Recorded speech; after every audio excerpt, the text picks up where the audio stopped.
श्री शिवाय नमस्तुभ्यम। ओम नमः शिवाय। दोस्तों, कैसे हैं आप? ये बताने के लिए कमेंट्स बॉक्स में हर हर महादेव हमेशा की तरह जरूर लिख दीजिएगा। जब आपके हाथ तंग चल रहे हो और पैसा कहीं से भी नहीं आ रहा हो, चारों ओर से आप समस्याओं से घिरे हो, तो आप वैशाख मास की सप्तमी तिथि को यह उपाय जरूर करें।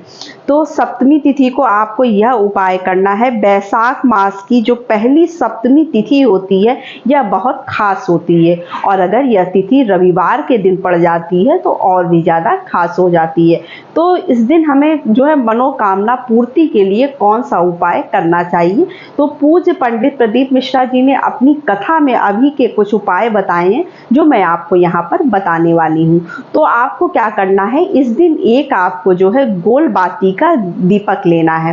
गोल बाती का दीपक आपको लेना है। चाहे तो आप दीपक देखिए आटे का भी बना सकते हैं साफ, या तो फिर जो है मिट्टी का दीपक भी आप ले सकते हैं। ये आपके ऊपर है, आप कैसा दीपक बनाना चाहते हैं। उसके अंदर आपको देसी घी भर लेना है। भरने के बाद आपको कहीं पर भी जाना नहीं है। आप अपने घर में ही तुलसी जी का पौधा जहाँ पर भी लगाएं, तुलसी वृक्ष पर जो है आपको यह दीपक जलाना है। तो बहुत लोग क्या करते हैं कि दीपक को बहुत ज़्यादा गमले में, अगर तुलसी जी लगी है तो उनके बहुत पास रख देते हैं। तो आप गमले में बिल्कुल दीपक ना रखें, तुलसी जी से थोड़ा सा दूर रखें, क्योंकि उसकी लपक लगती है और हमारे पेड़ जो है वो खराब भी होने लगते हैं। तुलसी जी की पत्तियां सूखने लगती हैं और जल जाती हैं। तो इसलिए हमें क्या करना चाहिए कि दीपक को नीचे ही प्रज्वलित करना चाहिए। अब हमें क्या करना है, 11 बार आपको जो है, पहले तो हम दीपक को प्रज्वलित कर देंगे, उसके बाद जो है 11 बार ओम नमो भगवते वासुदेवाय का जप करेंगे।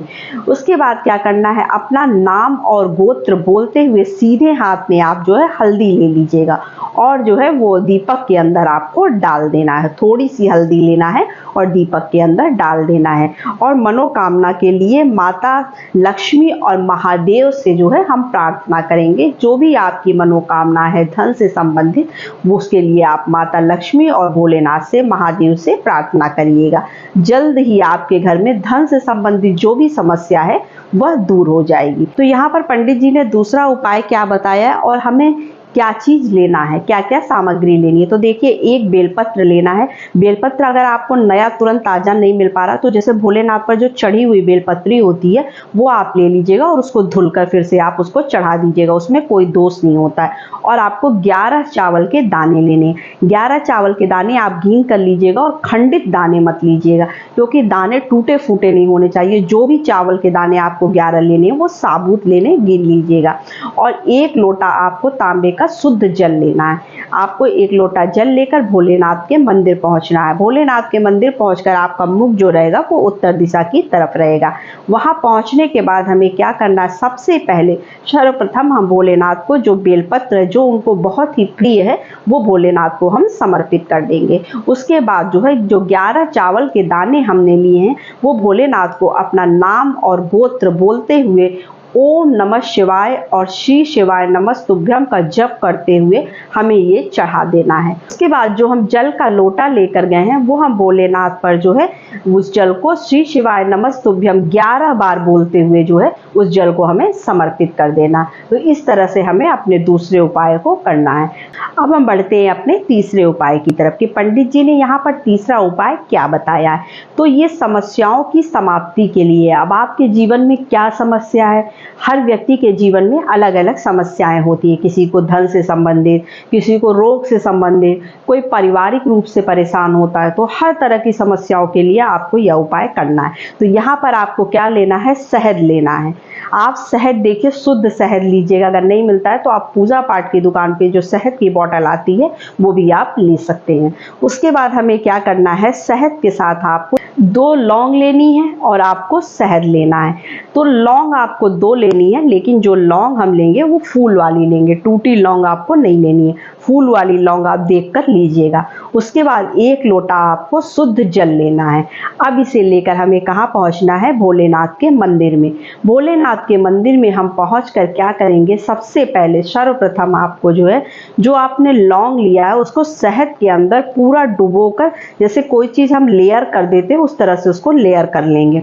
आपको क्या करना है? जो आपने 1 लोटा तांबे का जो जल लेकर गए हैं, वो पहले सर्वप्रथम आप जो है उस जल को भोलेनाथ पर श्री शिवाय नमस्तुभ्यम बोलते हुए समर्पित कर देंगे। उसके बाद जो लौंग को आपने जो उसमें शहद में जो डुबोया हुआ है, उसको क्या करना है? भोलेनाथ पर समर्पित करना है, अपनी समस्या को समाप्ति के लिए बोलते हुए। जो भी आपके जीवन में समस्या चल रही है उसकी समाप्ति के लिए बोलते हुए, भोलेनाथ से प्रार्थना करते हुए जो है आपको उसे चढ़ा देना है। इस तरह से अगर आप यह उपाय करते हैं तो आपके जीवन में जो भी परेशानी, जो भी समस्या लंबे टाइम से भी चल रही है, वो सब जो है धीरे धीरे समाप्त होने लगेंगी। चौथे उपाय में आपको क्या करना है? आपकी कोई भी मनोकामना अगर है, बहुत लंबे टाइम से आपकी कोई मनोकामना है जो पूर्ण नहीं हो पा रही है, तो उसके लिए आपको यह उपाय करना चाहिए। तो यहाँ पे आपको क्या लेना है?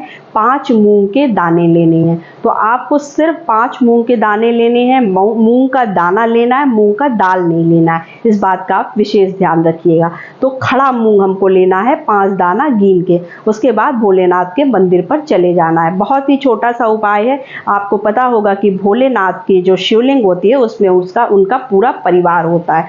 तो अब हमें क्या करना है? सर्वप्रथम जो है हम पहला मूंग का दाना जो है वो नंदी बाबा के उठे वाले पैर पर हमें चढ़ाना है, श्री शिवाय मंत्र का जप करते हुए। उसके बाद हम क्या करेंगे? दूसरा दाना जो है वो हम गणेश जी को समर्पित करेंगे, ओम गणेशाय नमः बोलते हुए। उसके बाद जो है हम तीसरा मूंग का दाना जो है वो हम समर्पित करेंगे माता अशोक सुंदरी को। माता अशोक सुंदरी को समर्पित करते हुए आपको बोलना है ओम नमः शिवाय बोलते हुए आपको माता अशोक सुंदरी को यह दाना समर्पित कर देना है। चौथा दाना आप क्या करेंगे? भगवान कार्तिकेय को जो है वो समर्पित करना है। और उसके बाद 5वां जो मूंग का दाना होगा उसको आप जल के लोटे में डाल लीजिएगा। आपको जो 5वां मूंग का दाना, जो आपका आखिरी दाना बचेगा, उसको आपको जल के लोटे में डालना है और महादेव की शिवलिंग पर जो है इसको समर्पित कर देना है और अपनी मनोकामना की प्रार्थना करते हुए भोलेनाथ से श्री शिवाय नमस्तुभ्यम का हम जप करते हुए जो है यह जल जो है वो समर्पित कर देंगे। तो ये बहुत ही प्रभावशाली और बहुत ही जो है अचूक उपाय है। आप इसे करके जरूर देखिएगा। अगर आपकी कोई भी मनोकामना लंबे टाइम से नहीं पूरी हो पा रही है तो अवश्य जो है यहाँ पर पूर्ण हो जाएगी। तो बस यही छोटी सी वीडियो थी, छोटी सी जानकारी थी। वीडियो अच्छी लगे तो चैनल को लाइक सब्सक्राइब जरूर करिए। और हाँ, मेरी आवाज़ अगर आप पहली बार सुन रहे हैं तो चैनल को सब्सक्राइब करना बिल्कुल ना भूलिए। तो नमस्ते फ्रेंड्स, ओम नमः शिवाय, हर हर महादेव।